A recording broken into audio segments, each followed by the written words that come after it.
Alkisah, diceritakan Abu Nawas telah menghilang cukup lama entah kemana, tidak ada satupun yang tahu keberadaannya saat itu, termasuk istrinya sendiri dan pada saat itu datanglah ke rumah Abu Nawas satu kompi pasukan kerajaan dan menggedor-gedor pintu rumah Abu Nawas.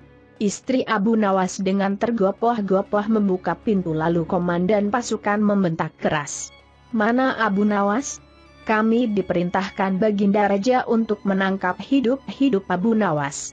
"Ampun Tuan, suamiku sudah lama menghilang tanpa kabar berita, saya pun sudah mencarinya kemana-mana tapi suamiku seperti ditelan bumi," jawab istri Abu Nawas. Mendengar itu komandan pasukan rupanya tidak mempercayai begitu saja lalu menyuruh anak buahnya menggeledah semua isi rumah Abu Nawas. Setelah mengobrak-abrik seisi rumah dan tidak menemukan Abu Nawas maka pasukan kerajaan pun pergi untuk melakukan pencarian di tempat lain. Setelah pasukan kerajaan pulang, tiba-tiba Abu Nawas muncul dari persembunyiannya dan masuk ke rumah untuk menemui istrinya. "Suamiku, para prajurit kerajaan tadi pagi mencarimu." "Ya istriku, ini urusan gawat. Aku beberapa waktu yang lalu telah menjual Baginda Raja Harun al-Rashid menjadi budak." "Apa, Raja kau jadikan budak? Kenapa kau lakukan itu suamiku?" "Supaya dia tahu di negerinya ada praktek jual beli budak. Dan dia merasakan bahwa jadi budak itu sengsara." "Sebenarnya maksudmu baik, tapi Baginda pasti marah. Buktinya para prajurit diperintahkan untuk menangkapmu. Menurutmu apa yang akan dilakukan Baginda Raja Harun al-Rashid kepadaku?" "Pasti kau akan dihukum berat." Abu Nawas masuk ke dalam, ia mengambil air wudhu lalu mendirikan salat 2 rakaat. Lalu berpesan kepada istrinya apa yang harus dikatakan bila Baginda datang. Tidak berapa lama kemudian tetangga Abu Nawas gegar, karena istri Abu Nawas menjerit-jerit. "Ada apa?" tanya tetangga Abu Nawas sambil tergopoh-gopoh. "Suamiku mati," jerit istri Abu Nawas. "Hah? Abu Nawas mati?" "Iya.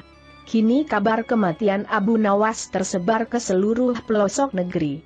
Baginda Raja terkejut. Kemarahan dan kegeraman beliau agak susut mengingat Abu Nawas adalah orang yang paling pintar menyenangkan dan menghibur Baginda Raja.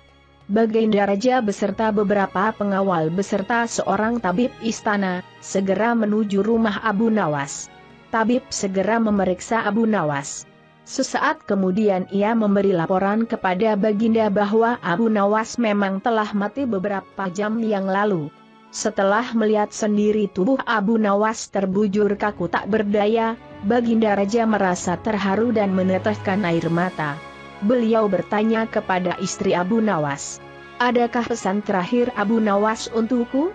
"Ada paduka yang mulia," kata istri Abu Nawas sambil menangis. "Katakanlah," kata Baginda Raja. "Suami hamba, Abu Nawas, memohon sudilah kiranya Baginda Raja mengampuni semua kesalahannya dunia akhirat di depan rakyat," kata istri Abu Nawas terbata-bata. "Baiklah kalau itu permintaan Abu Nawas," kata Baginda Raja menyanggupi. Jenazah Abu Nawas diusung di atas keranda. Kemudian Baginda Raja mengumpulkan rakyatnya di tanah lapang.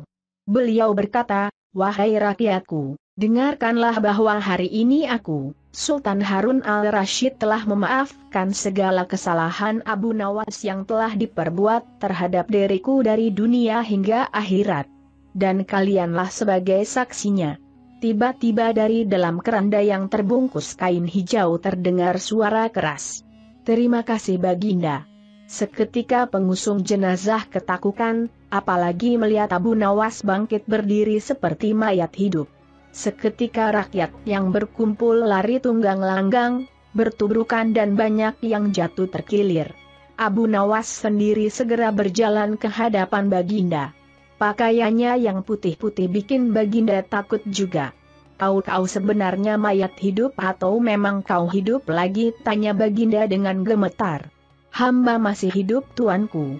Hamba mengucapkan terima kasih yang tak terhingga atas pengampunan tuanku." "Jadi kau masih hidup?" "Ya, Baginda. segar bugar, buktinya kini hamba merasa lapar dan ingin segera pulang. Kurang ajar. Ilmu apa yang kau pakai Abu Nawas? Ilmu dari Maha Guru Sufi. Guru hamba yang sudah meninggal dunia. Ajarkan ilmu itu kepadaku. Tidak mungkin Baginda. Hanya guru hamba yang mampu melakukannya. Hamba tidak bisa mengajarkannya sendiri. Dasar pelit. Baginda menggerutu kecewa.